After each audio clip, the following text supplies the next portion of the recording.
And wait, here we go. Oh, and I think we are live. Yeah. Welcome to Riverdale After Dark, a podcast about the CW's Riverdale that is going dark a little earlier than usual. I'm Alex. But in that darkness, we'll only get stronger and reveal the secrets that are decidedly open-ended at this current point in time. I'm Justin. I'm Pete. And once again, this is Riverdale After Dark. We're going to be talking about the season 4 finale of Riverdale chapter 76, Killing Mr. Honey. Of course, this was not supposed to be the finale. This just kind of ended up being the finale de facto because everything's been shut down because of coronavirus. But we're going to treat it that way. We're going to blow this out. And not only are we recording the podcast live right now, but also we're going live in two places, video streaming.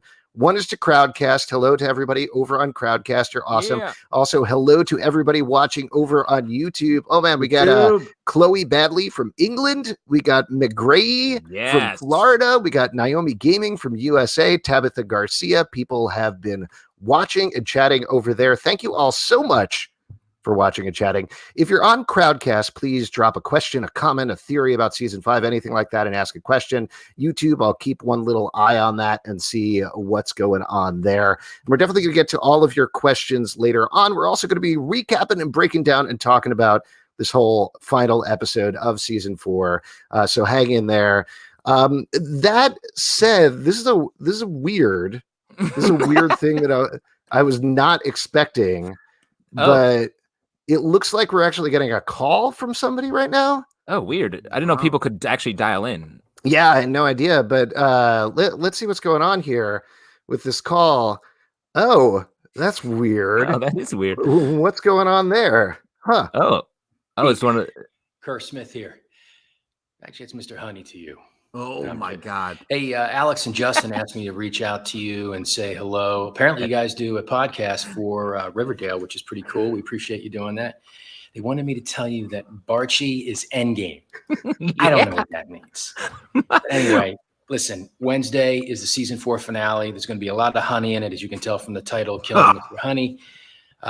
Season got cut short a little bit this year because of everything that's going on. But it's an awesome episode.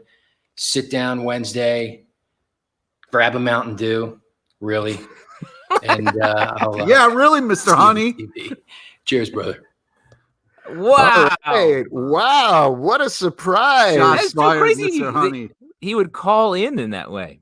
Yeah, that's huge. I can't believe that happened. Pete, how are you feeling about that? Angry. I'm angry. Now I wish he would have died in the episode. Wow. He knows about your Mountain Dew stuff. That's weird. Yeah, that's so strange that he knew. Do you have are you friends with him? Was he your principal? No, not Did my you have principal. a prom? Did you have a prom? I did, yes. Yeah. Okay. Well, So I guess he wasn't definitely not my principal. He must know you from some other aspect of your life. Yeah, some other aspect. Sure. Probably. All right. Before we get into the recap for the episode proper, there's lots to talk about that was in this episode. Ironically, Mr. Honey killed Pete just now. Oh, there we go. And the That's Mountain true. Dew He also did. killing Pete. So lots of stuff I going on didn't there. appreciate his really comment after the Mountain Dew. And it looks like he's as douchey in real life as his character. So that's some good casting. That's what are you nasty. doing? Oh, Get the fuck outta he here with that. started it. He started it. He reportedly is the nicest guy. I just want to get that out there. Plus, So let's it get into the doesn't look recap. like it in that video. Hold on, because there's a lot of stuff you need to know. Though there's actually a lot of stuff you don't need to know because there's a bunch of things that have happened over the past couple of episodes, relationship things that don't play into this episode at all. And I'm sure Not we can even talk a about little that. bit. Not even a little bit. A This little is bit at the basically end.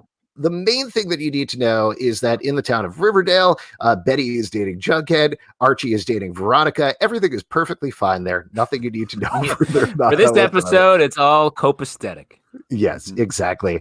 They go to Riverdale High. Now, Riverdale High, as you probably gathered from that video we just played in the stream, is run by Principal Honey, who's kind of a hard ass. None of the kids like him at all. And he was definitely doing some weird stuff the last episode at a strange video store called the Blue Velvet Video Store.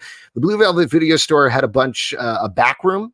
And in the back room were a bunch of sex tapes. and some snuff tapes, and probably way worse things as well. You seem so scandalized by this, Alex. I love it. I mean, there were sex tapes, and there was snuff films, and yeah, there was alcohol there, and they were kissing each other. They were kissing in the back room, and then they had a baby, and that's how it happens. There you go. It floated over the fire. Yeah, exactly. No, that's a different season. That's not important anymore. So Principal Honey did show up at this video store. He seemed to have some interest in the video store last episode, but that doesn't really matter this episode at all, seemingly. On the other hand, though, what they did discover at the video store is another in a line of weird VHS tapes that have been showing up in the town of Riverdale. The VHS tapes started just being of people's doorways, and now they have expanded far beyond that to recreating some of the most horrific events in Riverdale history. We got one showing Betty hitting Jughead with a rock on the back of the head, which has been a major plot over the course of the season. Last episode, they discovered one of Jason Blossom being murdered, another big event from season 1. We'll get to the other ones that they show off in this episode, but clearly the voyeur is moving forward into more dangerous territory, leading to the cliffhanger that we get at the end of the season. And I guess the other thing that you probably need to know is pretty much everybody has been barred from prom. That's kind of the only other plot line that's important to this episode. And apparently that's his deal. That's his go-to move as a principal. Right. I mean, any principal, that's like the sort of the nuclear option with a student is to be like, all right, you're not going to prom. That's a life-defining dance. You think when you're in high school. Well, you went to that high school where they banned dancing, right? But you had prom in the barn anyway, or something like that. But I ended up cutting Footloose, and then also you cut your foot loose. Yeah, because it was tied up, and then you cut it loose. No, I was. Now I'm sort of 6 degrees from Kevin Bacon, but when I was young, I was Kevin Bacon. I'm slowly grown out of it. Sorry. Interesting. All right. Should we get into this episode? Should we talk through this episode? What do you guys think? Yes? Yeah, sure. Why not? I think that's a great idea. Okay, great. All right, so let's jump into it. I was trying to think how do you want to tackle this? I mean, walk through it chronologically, I guess, because it's one of the cleaner episodes of the run. Like, what do we? There's only one way to. It jumps around so much as far as like this, what's happening in the timeline of the show. Like it was like. This is the thing. So, I mean, to give you the broad strokes overview of the episode, just in case you didn't watch it. And by the way, if you are watching online, we're going to spoil the entire episode. So, tune away now or something like that. But it's split between two different things. It's split between Jughead writing a story about what he thinks could happen to Mr. Honey, about literally killing Mr. Honey, and what is happening in real life in Riverdale, where they're metaphorically killing Mr. Honey. The other thing we should mention that's kind of important is this is Majid Abek's network directing debut, which is very cool. Nice. And she definitely took a lot of chances visually throughout the episode. There were some great shots, some fun stuff. And to Pete's point about this being weirdly a different episode of Riverdale, pretty much everybody is involved except for Tony Topaz. Like, there's more group scenes that we've had in a really long time. All the parents are with the kids. Oh, that parents kind of awesome. Power walk through the hall was fantastic. Well, that's why it's sort of a fitting impromptu finale that everyone got their sort of shake except for Tony. Let's not leave that out. Right. Yeah, let's not forget Tony Topaz. In fact, let's recap Tony Topaz's life and history instead. So she has a grandfather. Okay, now into that's about it. Yeah, that's about it. All right, let's get into the episode. So it opens on Charles, Jughead, and Betty. They're watching the Jason Blossom snuff film. Charles is wondering why the voyeur is trying to recreate himself. Jughead thinks he's trying to recreate these deaths, that he's moved in from being just a voyeur to filmmaker, like we discussed the last episode.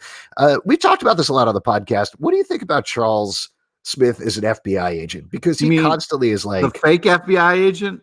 See, I think he's a real FBI agent. He definitely relies on children a lot more than most FBI agents. Sure. I believe that's my understanding of the way most of it works.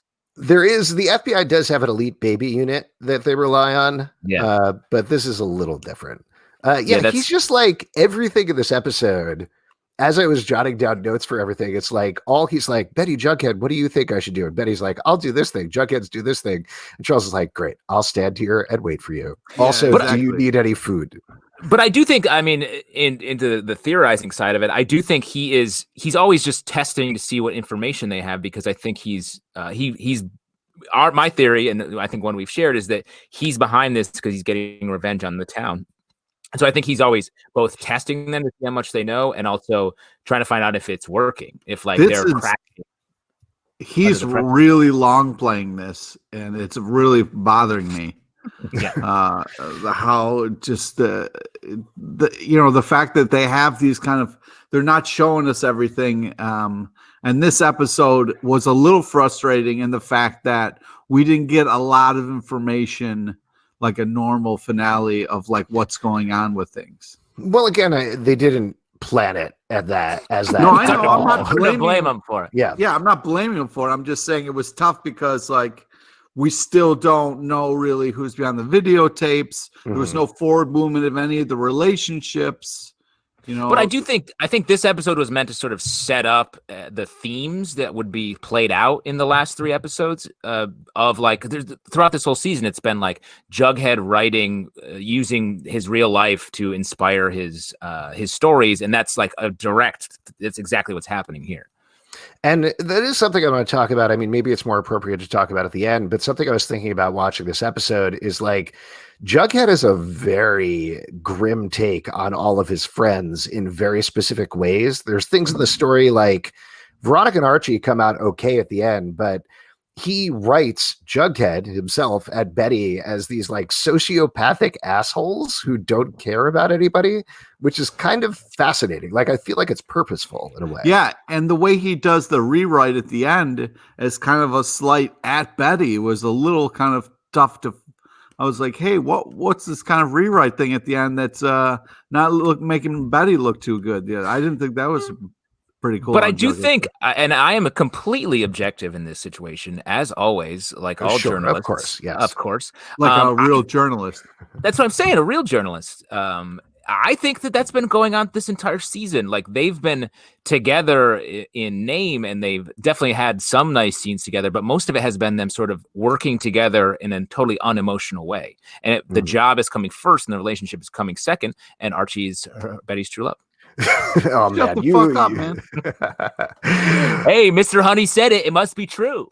Yeah, there you go. He's 100% on the level at all times. So let's get back to this. He didn't even know what he was saying. Yeah. Betty. It was a phone call he made to us. You can't script a phone call. You can't script a phone call. You know what? Actually, that's weird that you mentioned phone calls, because we actually are getting another phone call right now. Oh, that's crazy. That's super weird. Again, I don't think this is really possible with this, because software. We don't have there's no actual phone here. That's right. But if somebody was calling in who might know a little something about murderers and killing, maybe we'd find out about that. Oh, wow. Oh, who is this? Who is this? This here we go. Hey, Pete, what's going on? I heard you have a little podcast that you do with Alex and Justin. Oh, he's heckling you, Pete. Yeah. Pete, that's really dark. Yeah. Yes. Anyhow, bro, I hope that podcast is going well for you guys. I love doing the show. I hope that they have a surprise and bring either Hal or the Black Hood back, or maybe Hal that was never Hal. Maybe that's a twin brother. I don't know. We've got Blossom Blood, right? Nice. Why not? Anyhow, I also wanted to let you know that Barchi, that's endgame, bro.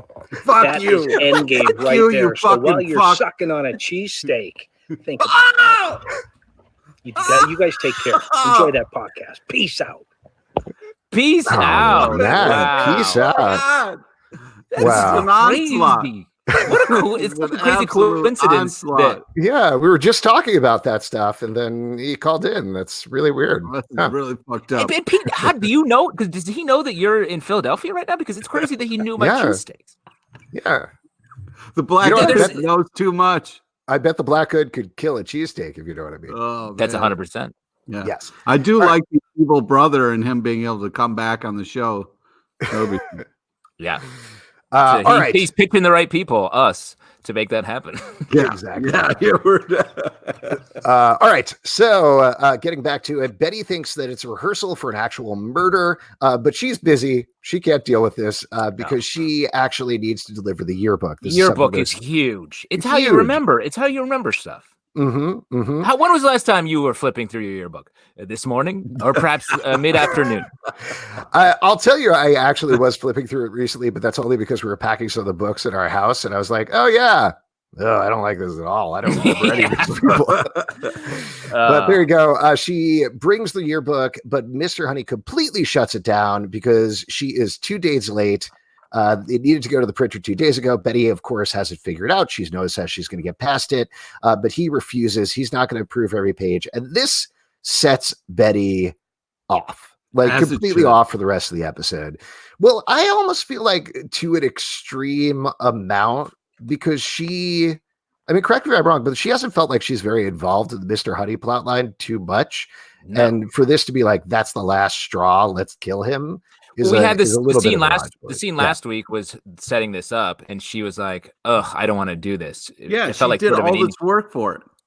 Yeah, but I agree with Alex. Like, it is sort of crazy that it just like dynamite stick. But I think that goes back to her supposed cure from her Dark Betty stuff, and maybe the cure isn't there as much as we think. Well, on the other, go ahead, Pete. I was just gonna say, like, if somebody makes you do something, like do the yearbook, she does all this work, gets the yearbook done, even with Cheryl's double spread demands, meets that, and then to have it kind of like just shut down and cast aside, I would lose my fucking shit. And I think Betty did a great job of like walking away and being like, hey, let's kill him, ha ha ha. Even though that long pause there was really mwah. So you back this as a normal way of dealing with a problem, an inconvenience, if it were, if we were to call it that. Yeah, I think that anytime someone has a stressful situation like that, daydreaming about murdering them is a normal response. How many stories do you have called "Killing Mr. Tyler" or "Killing Mr. Zalvin"? You don't want to know. I look forward to the compendium. Yes, I look forward to welcoming you to the University of Iowa in the fall, Pete. So meanwhile, though, speaking of that, Jughead gets a call from the University of Iowa. They reveal to him that he may have been able to get there in the spring. He was kind of delayed because he pretended to be murdered for a while. But that wasn't true. Classic teenage high school prank. Oh, man, but they say they can get him in the fall, but he has to write a story first. And this is where we get the first of these great lounge scenes. Like everybody is just hanging out in the lounge together. They're all like, oh yeah, we talk and hang out all the time. You know, you watch Riverdale. That's what always happens. Yes. They said that. They pointed at the camera and said that. Yeah. Yes. And they're like, we don't go to class. We just hang out in the lounge. Yeah, exactly. Betty says, you know what you should do is you should write a monster story about Mr. Honey. Yeah. And they briefly take a little segue. They talk about like how he shut down the prom and how nobody can go to the prom for various reasons. They list all of the things they did to Mr. Honey over the course of the season, which is like pretty egregious, to be honest. I know I've very much been on Mr. Honey's side, but you haven't been on his side like an odd amount. Yeah, it's really weird. It's like Mr. Honey's your dad or something. Well, Alex, it's really weird. We have a call from my dad right now. But wait, there was a fun when they're kind of having this moment where like nobody can go to prom except, and then points at Jughead, and then Archie and Jughead are going to go to the prom together. And Kevin had this great line of like, "Let the fanfic begin." That's great. That's fun stuff. So Again, here's meta. Yes, super fun. Everybody was having a blast in the scene. The exact lines he says, "You want to go to prom with me?" And he says, "I'd be honored, but I'm not putting out." And then Kevin says, "Let's the fanfic begin." Yeah. Loved all of this stuff. It's very weird watching this episode after everything went down because you basically have to like ignore the fact that Archie and Betty cheated on Jughead and Veronica. Completely forgot about that. Completely forgot that there's this enormous lie out there and be like, I'm just having a good time. Yeah. Well, but I also think that's very like teenage thing to do. It's like, oh, we're past that because we resolved it last week. So now we can be fun and fancy. But it's not resolved. Nobody's Oh, I know, had because any there's conversation. our unresolved feelings. There are unresolved feelings out there. The origin of love. Speaking of fantasies, Betty starts fantasizing about killing Wow. Mr. Honey, As you do. or at least running him out of town. And we get the first type of fantasy sequence. So there's Betty's fantasy sequence, and then later on we get Jughead's. She's kind of spitballing here with the team. Her whole team. That's what we always call them. Corporate culture is really infected. I'm wearing a jacket. Ooh, I know, sell very out. fancy. Yeah. I got my good Christmas lights up here, so I'm also dressed up in a way. So this is a fun sequence. They suggest they could all go in. They're like, wait, we can figure this out. Archie suggests disguises, so they cut to them in the bunny masks from the Stonewall storyline. Reggie's like, yeah, you could definitely use my car because Mr. Honey trashed it. And they take him to the cabin in Foxed Forest where a bunch of the action is set. This is the same cabin that Hermione killed Sheriff Minetta at last season, I think. I don't know. Was it? I was going to say 2 ago. Yeah. Imagine the eventual murder tour of Riverdale that someone will sell. Like, that's fun. Yeah. I could see they've talked about there's maybe going to be a time jump next season. I could see like a time jump and you cut to Betty hasn't done anything with her life and she's just running murder tours of Riverdale. Yeah. come Making a on. fortune. Yes, She's the making a Walt fortune. Disney of small town murder. No, that's a Jughead job. That's not a Betty job. Yeah. Like, What's a good Betty job? Detective for hire type of situation. Nice. Hitman. Yeah. And then the other thing that happens though in the fantasy sequence is they maple board him pretty hard, which is super rough. Yeah. And we haven't seen maple boarding for a while. They did that to Penelope, right? Yeah. It's very time consuming as well. It's not, it doesn't take as long as molasses boarding, but it is time consuming. Yeah. And it's weird actually, because we're getting another call right now, like another call. So I don't know if it has anything to do with the maple boarding or not, but let's see what's going on here. Pete, darling, I have a little message from Alex and Justin. Hello. Apparently you do a podcast on Riverdale. Oh, you dirty, naughty boy. I don't think I remember seeing you at the Maple Club, but I do hear that you have some ideas about season 4. Well, Barchi, Endgame, really? I'll tell you what you can ship, my sweetheart. You can ship Pony. Yes, that's right. Penelope and Tony. Didn't see that one coming, did you? No. And also, I know these are crazy times, but just because it's the apocalypse doesn't mean you can be eating garbage plates. Come to the bunker. I'll give you a tin of something. Or maple syrup will get you through a lot of hardship. Take it from me. Anyway, Pete, be well. Lots of love from your friend, maybe. Because you know I don't really do well with men. So come to the Maple Club and I'll give you something special in your drink. Wow. There you That go, was Pete. crazy.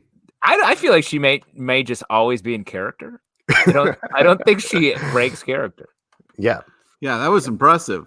That was Well, there you go. That is, I just want to clarify. I think I'm going to shut down the call mechanism that we have set up. I'm going to take that out of here. So that'll be the last call we have for the podcast. Yeah, it's crazy how many calls came so quickly in the early part of the show. Yeah. Right. I know. Well, they came up organically, and it felt like. Oh, that's not a criticism. How could I criticize that when they just phone calls come whenever people call?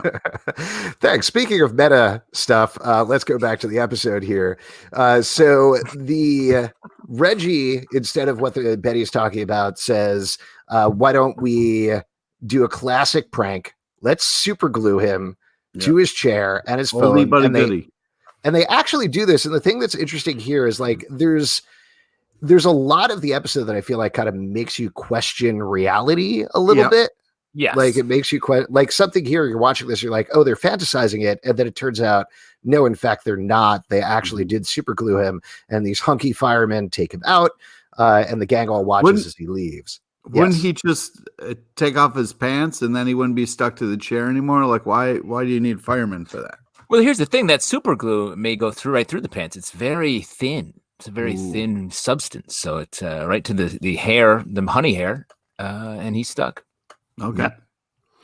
All right, so they take him out. Then we go over to Jughead typing. There's a very cute scene. He's in Betty's bedroom. Yep. She wakes up, sees him writing, stretches, and he's writing "Killing Mr. Honey." She says, "Great title." Wait, I just want to say, yes, this was a fucking nice moment, Justin. Fuck you. And fuck you're always saying that they don't look like they're together. This was a fucking adorable moment. I'm not saying they don't have nice moments. I'm talking about the overarching picture. Like if you were to look at this relationship from a really clinical, again, deeply objective, like a so objective point of view, I think, yes, you would have, there's some fractures there, but this was very sweet. Thank you. Yeah, very cute. I love the fact that Jughead prints out his stories one page at a time, which is a very reasonable thing to do. She reads the pages, and then we go right into the fantasy. We find out they've lost Mr. Honey's glasses.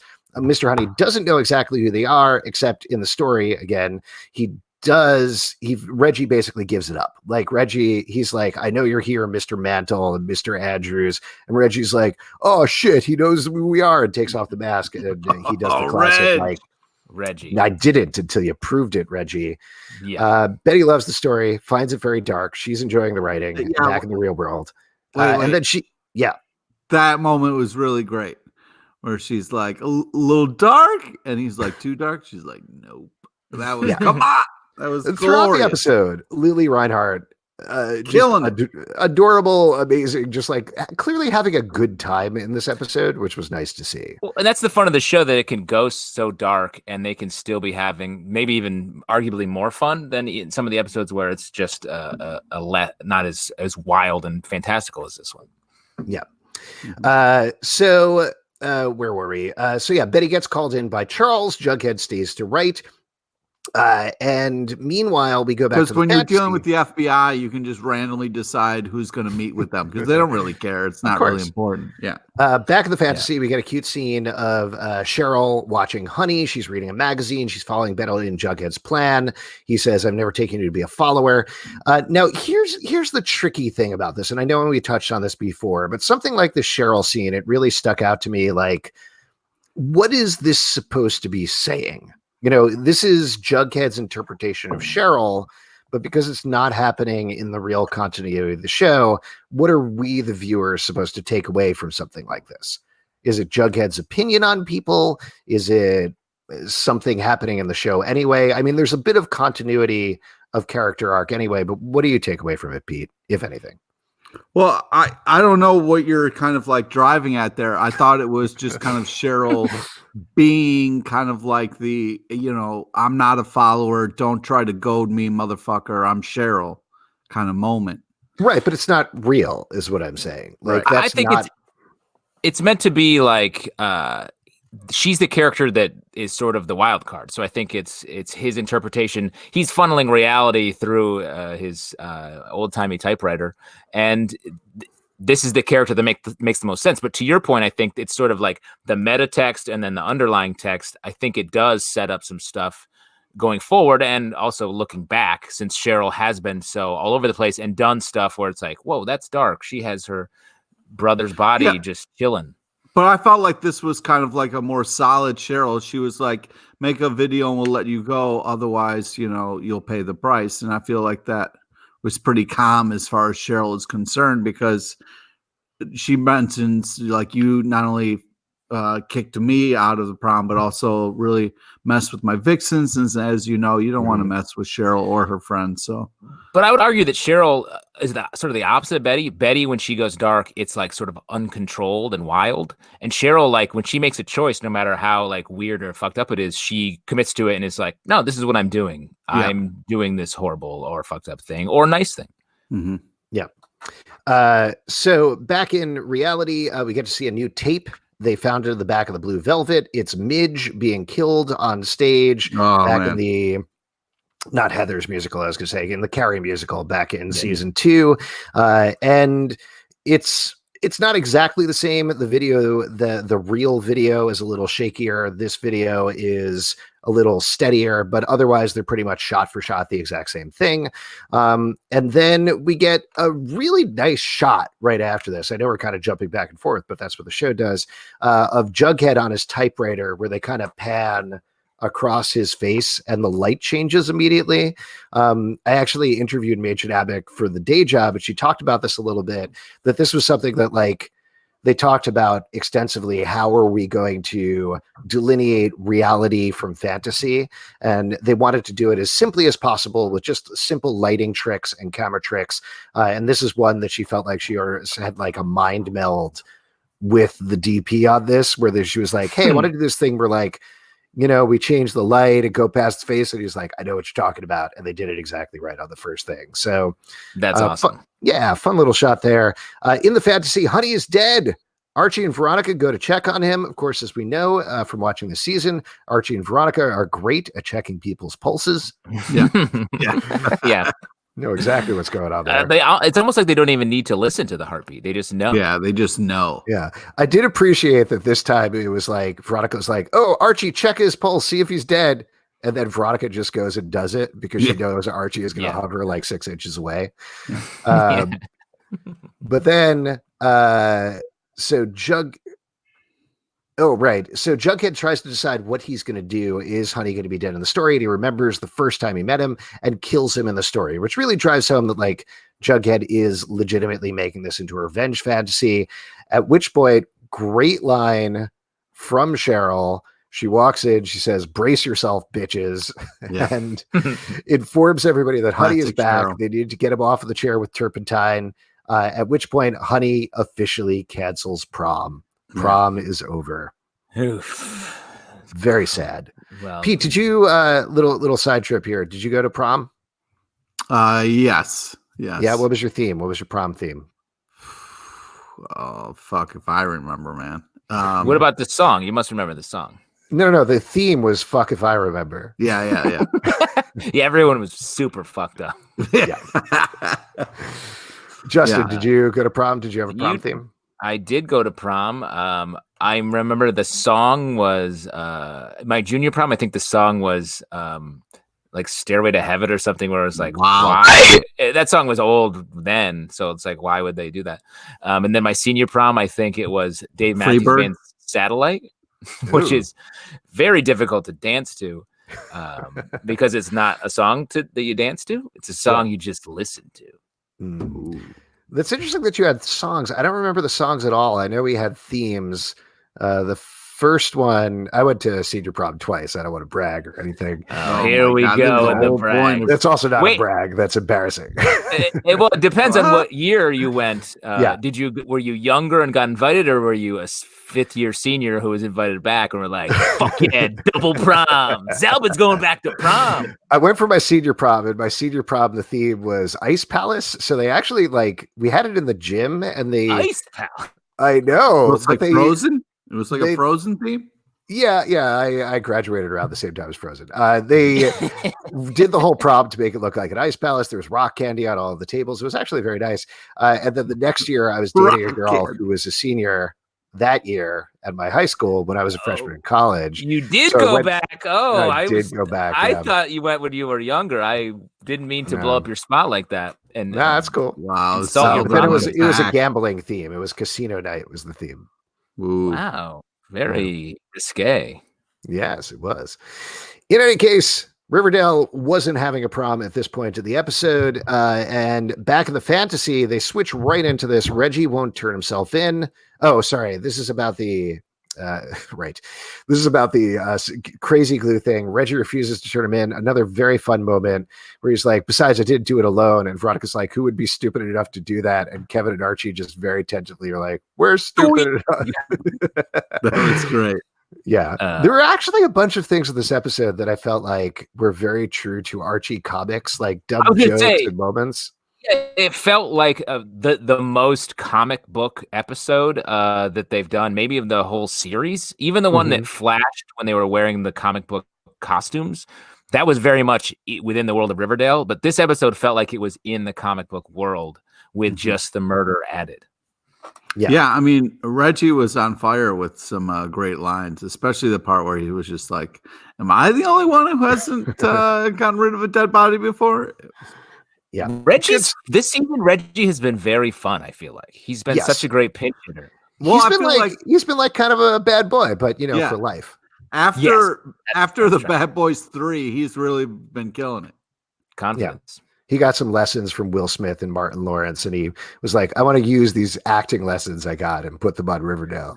Yeah, definitely. Yeah. So Archie immediately is like, "Betty, what should we do?" And Betty's like, "Okay, I got the whole plan. The plan is I'm going to take care of it." And that's basically the whole plan. She's like, "I'm going to look for skeletons in the closet. You guys do whatever the fuck you're usually doing." And then we go into the fantasy time. They're all with the dead body of Honey. And we do get, which is kind of interesting that this happens in the fantasy, they list where they're all going to college. Yeah. So we find out, as we kind of expected, Cheryl is going to Highsmith, Veronica is going to Barnard, Betty is going to Yale, Archie is going to the Naval Academy, Jughead is trying to go to University of Iowa, and Reggie is going to community college in Riverdale, which again, funny delivery of that line. That was hilarious. Very funny delivery. It's funny also because everybody was like, how is everybody, all the fans between last week's episode and this week's episode were like, how is everybody going to react to Archie going to the Naval Academy? What's going to happen when that finally comes out that he's leaving town? And it's just very casually mentioned in a dream sequence. And that's how they handle it. And everyone's like, yeah, that makes sense. That makes sense. Yeah, Archie, good for you. And whatever you think, Archie, will just see whatever scheme or scam you got coming out next week. You got great plans, Archie. You're joining the Space Force, Archie. Very cool. Yeah, have fun. Get off the planet. They're all getting rid of the body, and then we're back to Jughead writing. Meanwhile, Betty discovers some interesting information, which is kind of not the craziest detail of the episode, but definitely one of the crazier details of the episode. She discovers that Mr. Honey has canceled prom at every school he's ever worked at. Yeah, what's so weird? That guy hates dancing. Yes. Like, does he hate dancing? Like, is he trying to destroy children's dreams? Because there are other dances. Yeah, it just it particularly doesn't fit with what happens at the end of the episode because there's this turn that we find out about Honey, which I didn't buy. Yeah, we'll get to it when we get to it. But it's definitely a weird, funny detail that could have been followed up, I think, a little bit more. But then they come up with another great plan, and I do mean this sincerely great plan, which is they're like, we're going to tell our parents, and then they go, super fun montage sequence of Archie, Veronica, Kevin, Jughead, and Betty talking to their parents and being like, prom means so much to us. Can't you do something about this? Nana Rose, the absolute best. Cheryl talking to Nana Rose, and just her having that horrific, just angry face and the one milky eye looking at her, so annoyed about prom. And then we get legit one of the best shots in Riverdale history, a slow-mo shot of all the parents walking around the corner as a group, the ladies in the front. You got Hermione, Mary, and Alice all in the front leading the charge. Nana Rose in her wheelchair being wheeled around by Cheryl, all to confront Mr. Honey. I love this. Yeah, and it's sort of a nice, especially since next season we are losing some of the parents. It feels like the parents are sort of being depowered a little bit as part of the story because it's been such a show about legacy and like sins of the previous generation visiting the current generation. So this definitely, and wasn't meant to be this way, I don't think, but it definitely felt like a last moment for all of them together. Yeah, it was nice too because like everybody kind of got to gang up on Mr. Honey. It was like, I'll sue you. I'm the fucking mayor. And then there was a moment like, what are you two gonna do? We're just the muscle. Yeah, super fun. There's also a fun little Sabrina Easter egg that happens in the middle there where not Alice, I wrote down Alice, Mary says, I'm a lawyer. She establishes her profession up front, which you always must do in every conversation. Sure. And she says, she calls out the case of Murray versus Greendale, because apparently the Greendale prom was also shut down by the principal. So she can call out that case to take down Mr. Honey if necessary, which was very funny. And then the other last funny detail is Alice says, as the president of the PTA, she is going to force a vote. And Mr. Honey is like, fine, everybody over the age of 20 come into the office. And immediately, without missing a beat, Cheryl's like, I'm coming too. Yeah. I'm the president of the school. I'm fucking Cheryl. That's why. It's great. She's powerful. Love it. She got 2 pages in the yearbook. That's unheard of. It's Cheryl. All right. She got her own red jacket when she was a serpent for like she hasn't 10 worn minutes. very much. She hasn't worn that very much. And where's her archery? Because she should be going to some sort of archery academy. Maybe they have a good program at Highsmith. I guess we'll have to see. Yeah. Another funny thing that happens, and I don't know if this is purposely funny or not. No, you said last funny thing, so you can't add any more funny things. You said that. I don't think I said that. Yeah, you did. You definitely did. Big rule follower of Pete or in the corner. In the story, they bury Honey, and Jughead says deep because it's Riverdale. Yeah. They cut out Betty's reading it, and Betty's like, wow, that's so crazy. So much of the dialogue is exactly how we talk. And Jughead's like, I know, right? And it's like, Jughead, you just literally copied everything everybody's saying and doing. You're not writing stories. Oh, come on. What do we, do we think Jughead is a good writer? Like at the end of the day, yeah, okay, good. Nice split there.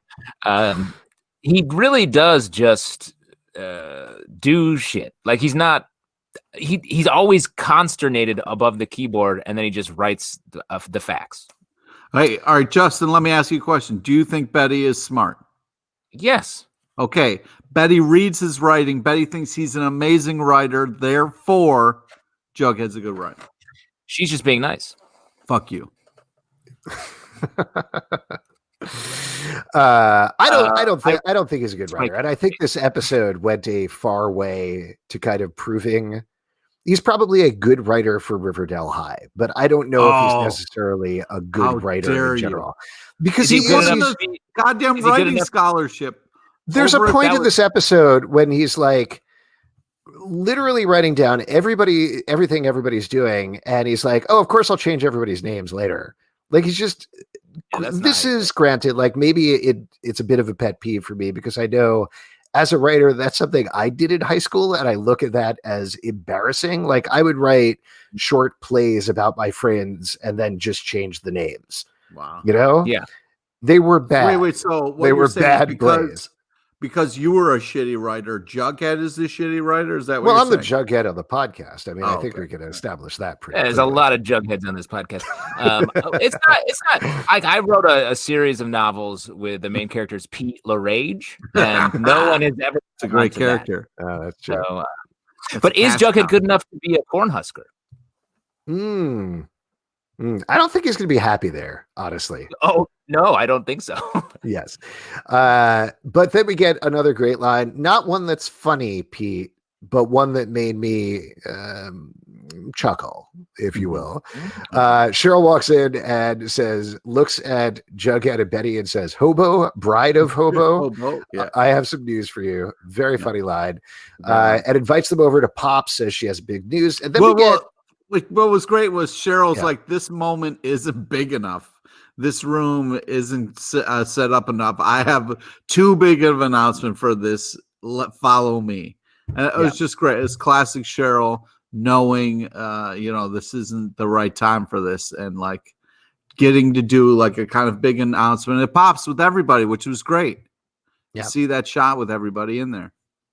Very, very sweet scene where we get to see absolutely everybody, and to the point of like this being an accidental finale. To me, this felt like closure. It happens halfway through the episode, but it's all the kids, all the adults. The adults make this really beautiful speech to them about, you kids have been through a lot, but we appreciate you and we love you. Even if it doesn't, Hiram says something about, even if it doesn't seem like it all the time, we're proud of you. And then we get the perfect capper. Yes, but then we get the perfect capper. You must have loved this, Pete. FP raising up his glass and saying, my boy's going to be the first Jones man to go to college. Yeah, FP all fired up. It was great to see him. Happy, having a good time, throwing a couple back. Yeah, Absolutely delightful. And then we go back to Jughead writing a story. They talk about prom. Will it be old Hollywood as a theme or the beautiful and the damned? They decide on old Hollywood, but Reggie is losing it. Kevin comes in again in the fantasy sequence. Miss Bell was talking to the police. The adventure scouts found Mr. Honey's glasses. He wonders if they should sign up for a search party. And then it's back to Betty and Jughead talking. Betty loves the complication of the glasses. And Jughead's like, I don't know. Don't you think this is a little too contrived that the adventure scouts found this? At which point Kevin walks into the scene the exact same way and says, hey, something's up. You got to come to Mr. Honey's office. At which point we find out that Mr. Honey is contrived, found something, which I thought, again, very cute, funny little meta narrative thing going on there. Oh yeah, that's great stuff.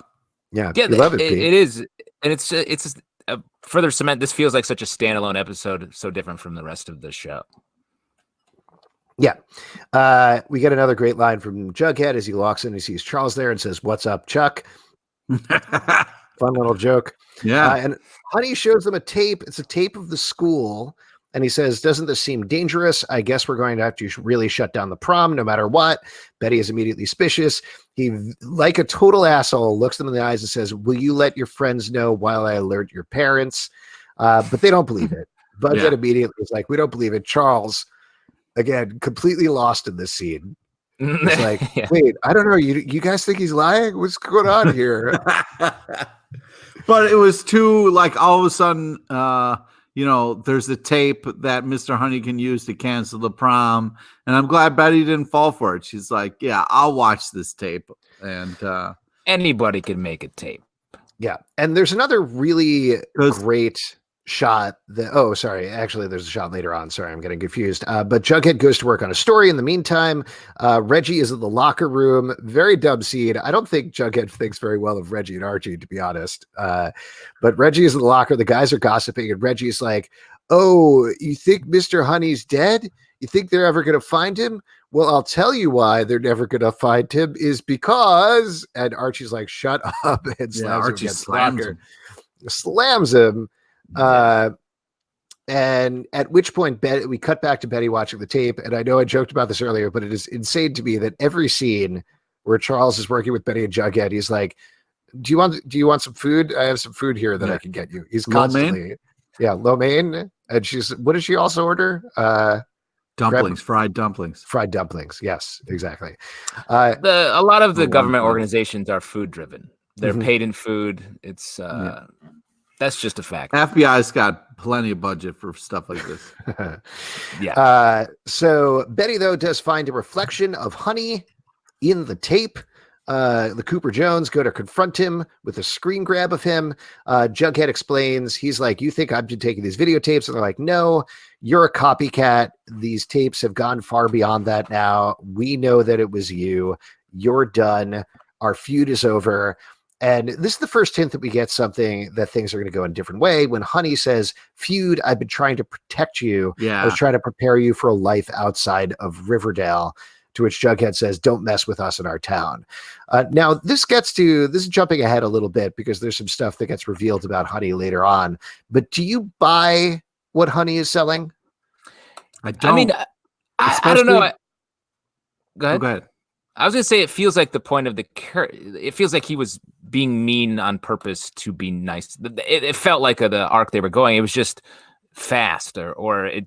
Mm-hmm. I wanted more good things to happen rather than just like this sort of, it felt a little like, okay, we're done. Here's the end of his thing. I feel like the thing that took it a little over the edge that he was vindictive. Yeah. Like if he had been a hard ass the entire season, which I liked, and I liked that part, and I thought that was well deserved. I didn't. Well, you're not supposed to like it, but like I liked where that was going. That would have tracked with this. But the fact that like he TP'd Reggie's car, that he shut down Cheryl's party, even though she wasn't in school, there's shut down the yearbook and all of these other things that seemed very petty and very small. They really underscored what he was doing. What's that? It's the thing. Like, I can understand being like, okay, we got a tough love is how we're going to do this. But like the way he treated the kids, the tone he used, the way it was no first. And, just like, It was rough, and it was not like, sure, yeah, the place they go to school is insane with murders and bears and people eating humans. It was an insane place to try to live. But Mr. Honey was not a good person. And the shot of him in that creepy ass video store in the snuff porn section, he was just like, "Oh, this is where I'm alive. This is where I feel love it here." It's closed down. Maybe that's for the best. I love the smell of videotapes. Yeah. We got a quick correction here in the YouTube comments from Kawe is acting. Betty actually ordered wontons. There you go. We apologize on behalf of journalists everywhere. I said while we're doing corrections, I said Cornhuskers, and that's the University of Nebraska. It's actually Iowa's Hawkeyes. I feel so embarrassing. Yeah, I know. It's Did shocking. you say wontons, Pete? Well, I said dumplings Lo first, mein. and then I corrected to wontons, but you were already talking, so it could have got cut out. All right, bud. So anyway, Mr. Honey is shut down. Oh, right. So then they're walking. That's right. Yeah. So they're walking out of the office, and we get this great shot where they're walking together. Jughead, Betty says he can finish his story. He reveals that Reggie died in the story, and we follow them, and then it pans back. Yeah, it's pretty fucked up. And then it pans back to the locker in one shot, which has the memorial to Reggie. And again, very simple, very nice pan back and forth with just a lighting change to indicate that we're now in fantasy, which I thought was very cool. Even though Reggie died. And then, of course, as you'd expect, the person who is torn up about Reggie dying is Cheryl Blossom, his closest friend on the show. Yes, she established continuity. They know each other's names for sure. Yes. What's your favorite Cheryl Reggie scene from 4 seasons? They did this fun thing where they walked past each other and just didn't acknowledge. Yeah. It was like a hot, distanced thing. Yeah, there was one time where Cheryl was addressing everybody, and then she stood close to Reggie, and you could the tension between them was palpable. But yeah, they didn't address each other. I think that was my favorite. Yeah, I like the scene where Reggie got drunk at her party and tried to piss on her brother's corpse, but she wouldn't let him. Oh, which is actually, I think, the only time that they've actually interacted at any point. Yeah. But anyway, she's completely torn up. Yes, Pete. Yes. But to get back to your point, I would like to say fuck you, because sometimes people's deaths hit people, regardless of how well you know somebody or whatever. It can really hit you weird and be tough, especially when somebody dies unexpectedly and that is in your circle. So fuck you for trying to. I don't know. I read this as particularly this scene, because then we get into the scene in the music room where the gang is all there. They're fighting about what they should do next. Jughead and Betty in particular are like, what are you talking about? Nobody cut Reggie's brakes. Reggie's brakes just went out. His car had some problems. If Veronica is like, what are you people doing? Who are you people? Yeah. It feels like Jughead has a very dim view of everybody except for maybe Veronica, who in his mind is like the righteous voice behind everything, because Cheryl just like immediately sobbing and not knowing what to do is very antithetical to Cheryl's personality. Jughead, Betty, maybe, but I don't know. They seem sociopathic again in the scene to me. Yeah, and so are we meant to I think we sort of already talked about this, but this is what Jughead thinks of everyone deep down. Yeah. Well, specifically because then it cuts back to Betty in the real world and she's like, wow, so where are the monsters? But she's kind of amused by it.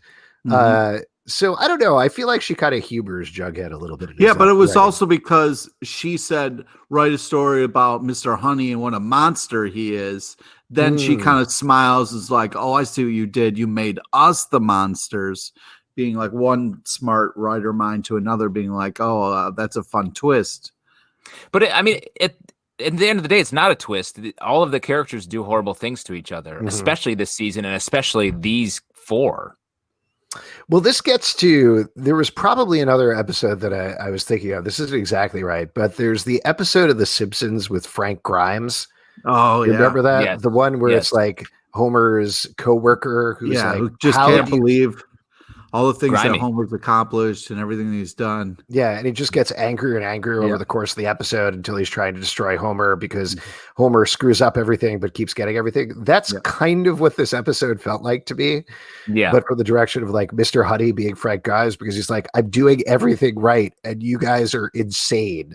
Like you're burying bodies and eating candy drugs. What are you doing with your lives right now?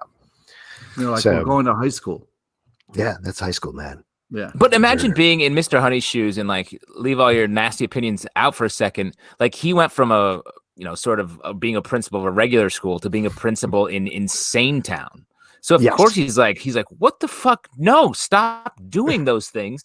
You can't go to a dance. You're involved in several like crime-based businesses. Well, and in fact, that's exactly what happens is Jughead doesn't know how to end his story. Kevin calls them into the hall to watch Honey leaving. And the kids all gloat, but Honey stands by what he's done and says, what goes on here, murder, mayhem, depravity, it's not normal. And I think that, to your point, Justin, is exactly the idea of the episode in total. Now, but obviously we won't know about this for a long time, but what is the point of him sort of calling out Riverdale as we're going into the last 3 episodes of this season, which will no doubt be wildly insane. The characters will be doing all the insane things. Like, why be like, no, it's you guys are weird. And then it's like, and then it continues on. Yeah, they continue being weird. And even like, I cannot imagine a world where even if they have a time jump, even if they go past college or anything like that, where they're like, well, now this show takes place in Des Moines, like it's always going to take place in Riverdale. So Riverdale's always going to be like that. So I'm not sure. Pete, do you have a take on it? Well, what do you guys think pep means? You know what I mean? It's a town with pep.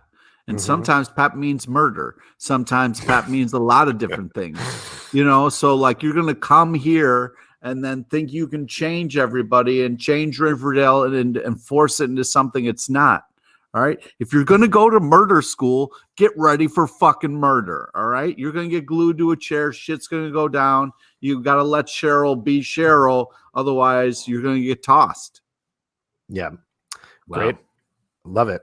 So that's what Pep's all about. Is Des Moines the town with Pep, Iowa? Pep actually stands for Plenty Evil People. It's an acronym. Wow. So very good, Alex. Yeah, I saw that happen in your brain when you just did that. You could see it kind of like. I saw you hit Plenty Evil and then be like, people. Nailed it.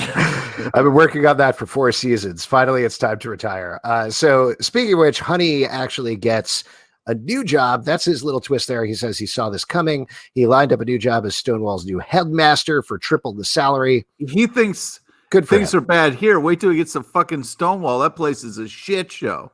Yeah. Well, people that's what he says. It's like they were cleaning house. So he's going to come in. Yeah. Shut down their prom, probably.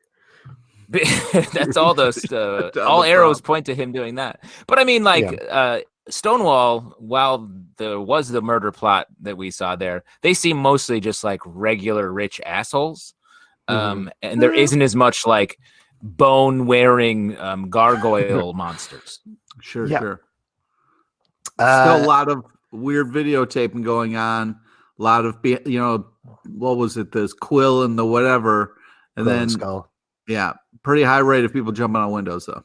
All right. Yeah, that's true. But they've been cleaning house, so hopefully everything turns out okay. I'm really pulling for Mr. Honey. You just turned into buckwheat? Okay. Do you think Pete's going to let that go by without a comment? Oh, a little white wine. A little Zimpy. Wow. Yeah, I'm channeling you from last night, Pete. Oh, man. Anyway, then we get, if I can have dispensation to say one more thing was funny, we get a funny line from Archie where it cuts in where again everybody's sitting like, I don't know where it was some other location in the school that I don't think we've ever seen before. It was very weird because it was like, okay, it should have been the lounge, but it wasn't. Well, I mean, they've been in the lounge so much, and let's explore the school. They're seniors. Exactly. But then we cut it. The funny part is we cut it on Archie and he's just like, there's a slight pause and he's like, you know what? screw Mr. Honey, he sucks, and then just sits back and crosses his arms, and it's like very classic, very funny Archie. Well, it was a well-timed thing because we, the audience, were coming to grips with the fact that like he seemingly just tripled his salary and is going to go ruin another school. And they went from thinking they beat Mr. Honey, but now he really won. So there was that kind of pause, and he was like, you know what, screw it. And I think that was also like what the audience was like, fuck it, guys, at least you get your prom, don't be sad about the goddamn, Honey leaving. Why they don't need to be mad about him just getting another job. Like, what's well, but then it gets worse because Miss Bell comes in, and Miss Bell talks extensively for the first time in 4 seasons, which was fun. But she says that she's been here for 50 years. She's outlasted 8 principals, and Mr. Honey was unequivocally the best principal of all time. Mr. Honey made her say that. Yeah. Rude to Mr. Weatherby, who lost a finger. All right. First of all. Second of all, I wrote this down. He arranged for low-income students to go on full scholarships. The average GPA is higher than usual. More seniors are going to college, and this is a funny last beat, but she says, and no students have died under his watch, which I think like that is something they clearly planned since the beginning of the season and have followed through, because last season was a shit show of death and constantly. And this season, nobody has died in the school the entire time. So I don't know. Best principal ever, I'm going to say. No. And so why sanctify Mr. Honey in this way? Like, what is the because deal? He's is still it just to behind make you feel bad? The VHS creepy shit. So later when he comes back around, they'll be like, oh, no, we were wrong about Mr. Honey. Maybe they won't look at him as much as they should. Well, I think there's 2 reasons for it. The first reason, which isn't exactly a reason, but just to call out another show that it reminded me a little of the Seinfeld finale, where they went on trial for all the horrible shit they've done over the course of the seasons, where this was the same sort of thing, where it's like this very meta idea of, what if we actually pointed out all the crazy shit that all the Riverdale teens have been doing that everybody talks about the entire time? The second thing is it sets up the ending, which we'll get to in a second when we talk about it. But I think you are supposed to feel bad for Mr. Honey in a way. Yeah, and I guess that makes sense for the end of this episode. That helps a little bit, but it definitely feels like sort of a long way around the barn to a character that we may not be hanging out with. So the last little beat is Miss Bell gives Jughead a letter, says she's not going to mail it. Jughead stares at the letter in his house for like a whole day. Yeah, he opens it. He's completely shocked. And again, in the Runs Jughead and is changes the story. Well, this is like in the Jughead is maybe not a great writer bent of things. He immediately just like, I have to delete most of my story and rewrite it because this guy was nice to me, which is kind of dumb. But hey, when you're feeling a writing impulse and you get an idea, it's important to get it down. So he still doesn't have an ending for his story, because instead of Honey being dead, Archie and Veronica discover him alive. They called 911. They go to the hospital. Jughead is worried about what happened. Veronica and Archie told the truth. Jughead is terrified, as is Betty. Archie doesn't believe it. And that's where his story ends. Like, his story still doesn't have an ending. Nothing happens in it.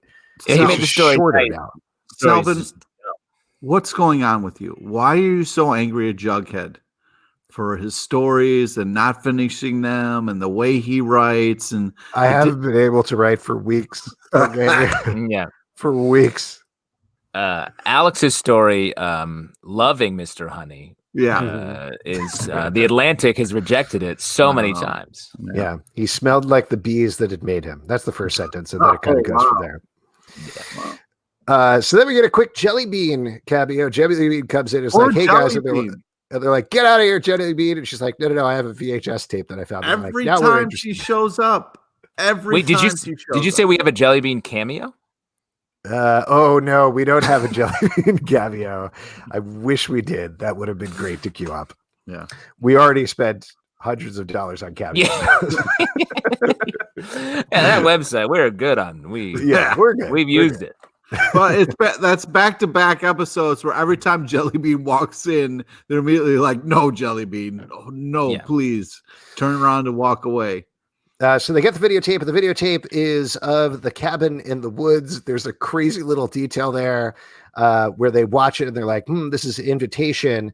And Jughead, rather than being like, whoa, that's the cabin I've been writing my story about all episode, is like, wait a second, that's the cabin where Hermione killed Sheriff Minetta. No relation to anything else we've been talking about. Also, let's go there. Right. So they go there, and we get some interesting details. They look in, it's all trashed and gross, but there's a dirty screen set up with a projector. There's also a VHS player with a tape waiting for them, and that's where you get the final scene of the season. The letter from Honey gets read over this. It's very complimentary of Jughead. It recommends he gets into the University of Iowa. And meanwhile, in the videotape itself, we see Mr. Honey masked person wearing, I believe it's a sign that says Mr. Honey. I could be wrong, or principal or something like that. It was a little hard to see. Surrounded by people in masks, Archie, Reggie, Cheryl, Betty, Veronica. They all turn, they stab him Caesar style, and then turn around. He's bleeding. He's seemingly dead, and they all bend their necks at the same time like a bunch of creeps, and that's how we end the season.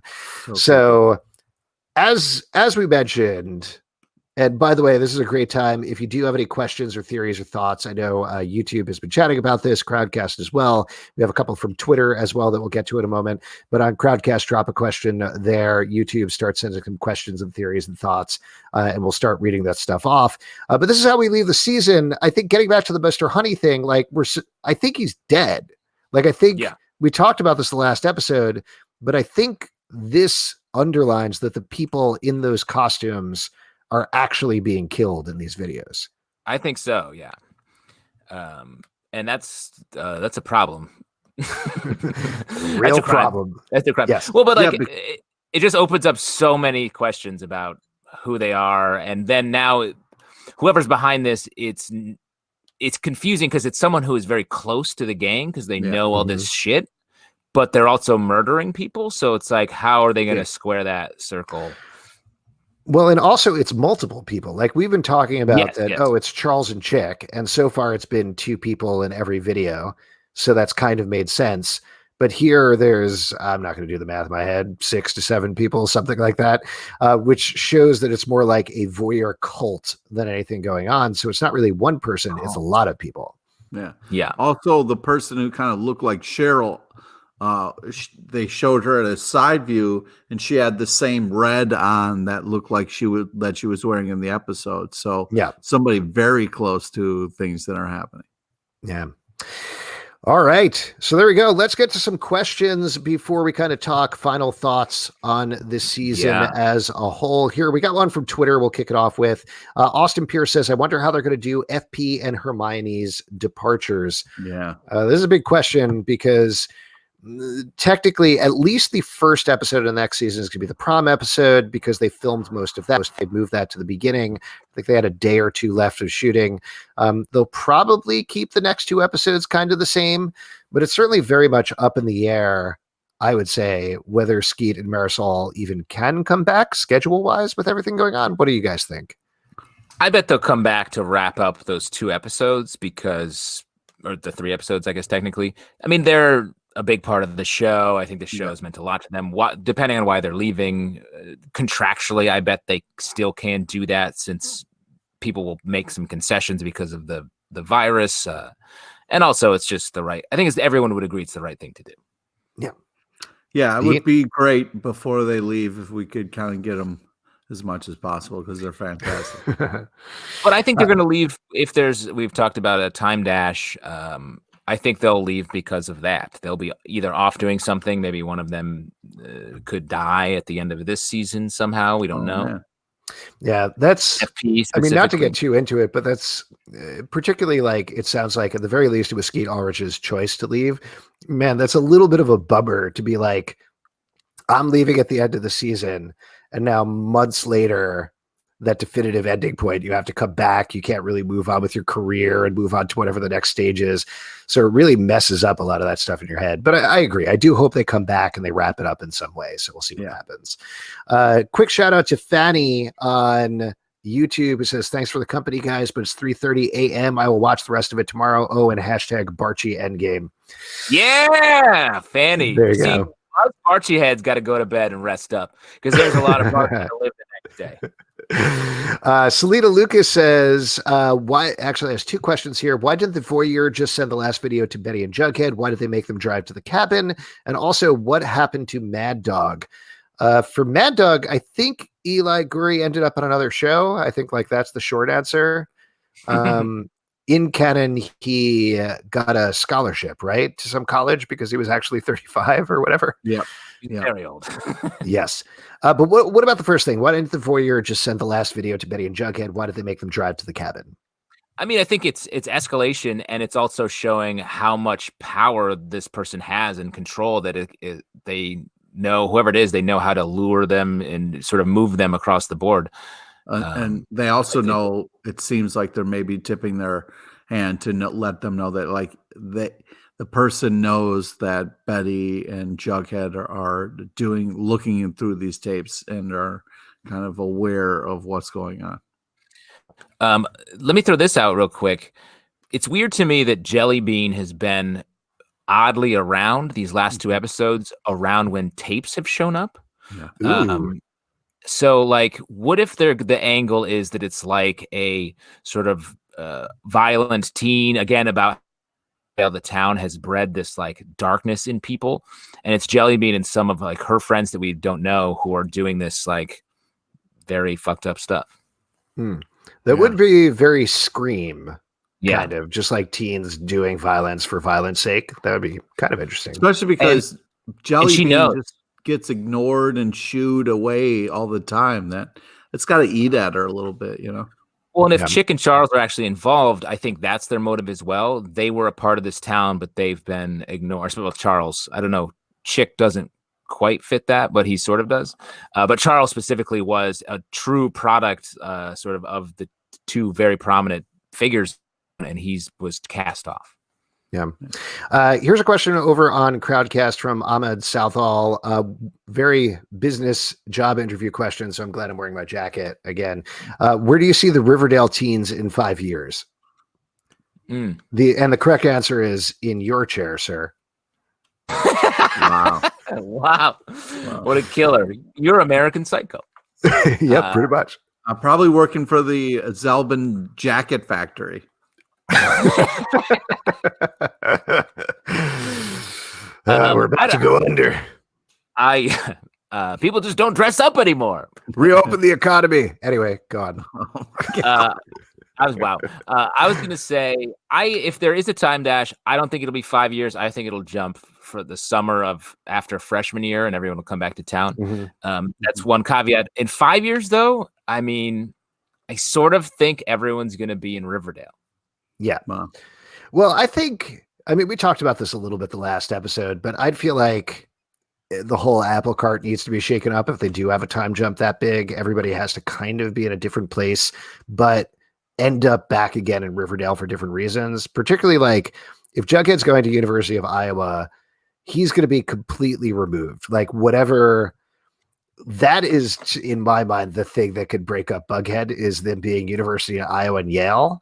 4 or 5 years down the road, they're in two entirely different emotional as well as physical places. Archie, we know he's in Riverdale because of Katie Keene. Kevin's in Riverdale, we know because of Katie Keene. Veronica, I could see her being back in New York, potentially. I would love Veronica to go to New York. What I don't want to happen is I don't want to watch Veronica turn into her dad. Mm-hmm. That would be fucking heartbreaking. Yeah. What if it was some sort of morphing technology, though? That would be pretty cool.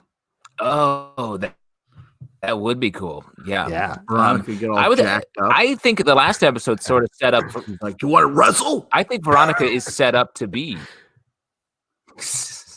Yeah. I think Veronica is set up to want to be here. Yeah. I don't want that. I agree. I think Veronica's better than that. And also on the 5-year thing, the plans are probably changing all the time because of everything going on. But I think Skeet Ulrich said at some point the original plan was to do a 5-year time jump or something like that.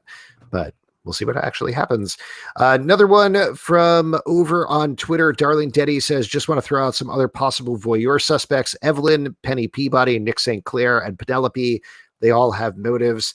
I've said this before, but man, I would love to see just an all villain team up. That would be the best. Oh yeah. I mean, we never got a payoff from the gallery, the Injustice League. Yeah. That Hiram put together. So maybe. Yeah. This is from a question from YouTube. Mary Pat Thompson says, what do you think happens to the gang at prom? I think we get our Barchi stuff out there. Yeah, I agree. Pete, you're just saying no, absolutely not. No, I'm thinking it's going to be some slow dancing, maybe some punch, some nice pictures. Everyone just has a great time. And then people go their separate ways. Interesting. Yeah. There was an interview that Roberto Aguirre-Sacasa did about it and said that it's going to be very emotional. Everybody did immediately think the Barchi thing. Like, I think prom is probably emotional no matter what, but I agree. That's the perfect time for it to come out, whether it is people telling the truth. I'm not ready. It is. Or like a videotape gets shown at the front of prom, which seems a very Riverdale way of doing it. Yeah, I think both truth will come out and punctuation will be a videotape where something fucked up happens. Yeah, I think they're going to show up with the intention to dance, but they're going to have to all watch like a shit ton of VHS tapes. And it's going to classic. That's what the third prom that I went to, the theme was let's watch a bunch of shit ton of VHS tapes. Yeah. It was not fun. This is a little bit of a follow-up from Lindsay. Are they going to get to a prom in the next season? Yes, that is the season 5 premiere, though we don't know when that's going to be on. Also, this is from Sarah C. Schaefer. Do you think the Barchi kiss will be a setup to divide the core 4 apart for a season 5 time jump, or maybe they aren't friends and something happens to bring them back to Riverdale in season 2? I think had Jughead's comment about them being a powder keg. What do you think? Is that going to be the thing that drives them apart? I think we'll see the beginning of that at the prom, and then they're going to get caught up solving whatever the videotape mystery murder stuff is. And then I think, the full breakup of the core 4 will happen, I think, at the true end of this season. So after they solve the big VHS debacle, they'll all just go their separate ways and be like, after they convert the VHSs to Laserdisc, thereby solving the mystery, then they can move on to personal issues. Yep. We'll see what happens. I feel like I could see a thing where Barchi doesn't happen and then we cut it in the 5-year time jump and it's already happened and they're in it. And then Betty has to deal with her feelings for Jughead when he comes back into town or something like that. That could certainly be dramatic. I'm hoping that this 5-year is not what it's going to be. I'm hoping for like 40, 50 year time jump. I want to see him at the old folks home, just hanging out, talking about the good old Take days. It even further. I want to see 1,000 years. What is that like? Riverdale 3020. A couple of quick questions here that we could wrap up from Maddie S over on YouTube. Why would the voyeur give up where he was staying or where he has his tapes? First of all, is that cabin where he was staying? And if so, why did he give it up? What do you think? I think it's just a fucked up place. There's a couple like fucked up places on the Riverdale map, and that's one of them. Let's show some tapes there. Yeah. Pete, what do you think? I don't know. I'm just distracted. It seems like somebody creepy is behind Justin, and I'm worried about his life. They're filming a VHS of my death. Oh, okay. All right, cool. Yeah. Oh, you've been wearing a mask the entire time? Yeah, it's a mask. You should see my real face. It's similar, but more the eyebrows are a little less big. Ooh, I fixed my eyebrows in my real face. And we just to kind of wrap it up here, we have a little bit of a theory from Amanda Hughes. I think Charles is the one behind it with Chick. Think about who else besides Betty would have read his story. That's I think that's pretty good evidence, actually. Like, Betty read the story. Charles very easily could be, hacking his computer or something like that, or doing a screen share or something. So I could see that going on. Again, this jacket is doing weird stuff to me. Yeah, I think Charles is the one thinking outside the box, and he can just really visit his pod and Imagineer his way into that murder. I don't know. This jelly bean theory, it's hitting me right now. I'm into it. Yeah, I like it too. Regardless, we're not going to find out for a good long while. But before we wrap up here, I'm curious to get your guys' thoughts on season 4 as a whole. Obviously, it's abbreviated. This is not exactly how it was supposed to go. With that little asterisk there, though, what's your take on it? How does it rank up against the other seasons of Riverdale? Wow. Big question.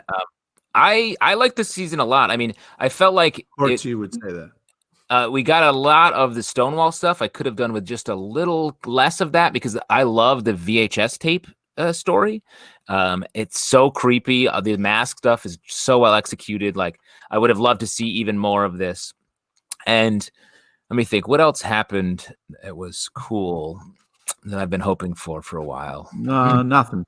I guess I can't think of anything. The Barchi stuff, that episode was so good. The Hedwig episode was great in general, and because of that specifically. So, I'm here for it. I can't wait to see how they pay it off. Hashtag Barchi for life. I think overall this is not one of my favorite seasons. I still very much love the show. I think it's a great show, but I feel like this season got a little weird with some of the choices they were making. Some of the Stonewall prep stuff got weird. I feel like hopefully moving forward it will get better. I think the show is a ton of high octane fun, and I'm excited for what's going to come out. But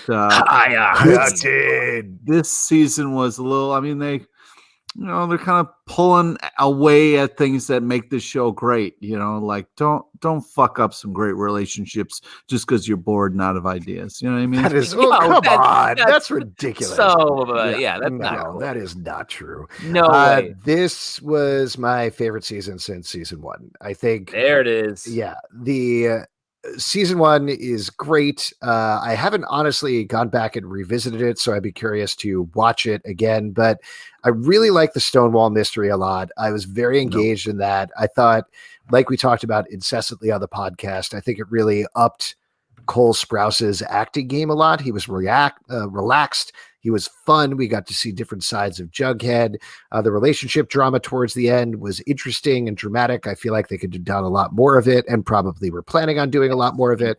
And the voyeur mystery, super weird, super creepy. Very excited / nervous to see where that's going. And that's the thing. We got to see how that lands before we start, judging. But you got to look at this as a whole, because now that's part of season 5. The first episode is kind of going to be what it is, but they have an opportunity to tweak the scripts of episode 2 and episode 3 to make them fit more for whatever they're doing for the next season. So for better or for worse, I think you got to judge it on its own merits.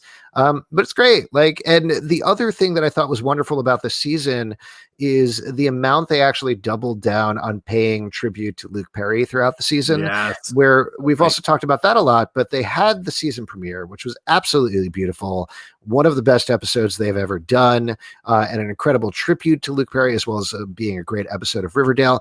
But they followed it through with Archie's storyline the entire time, and that kept him, even as it spun off the rails in different directions, as Riverdale has wanted to do, it kept it emotionally grounded at the same time in a really beautiful, really wonderful way. And it was such a great touchstone, even though the circumstances are terrible, for them to keep coming back to time and again. So that, in my mind, again, haven't gone back, haven't rewatched season 1, but that's, going to be the gold standard just because it is. But this, in my mind, is number 2. Pretty closely.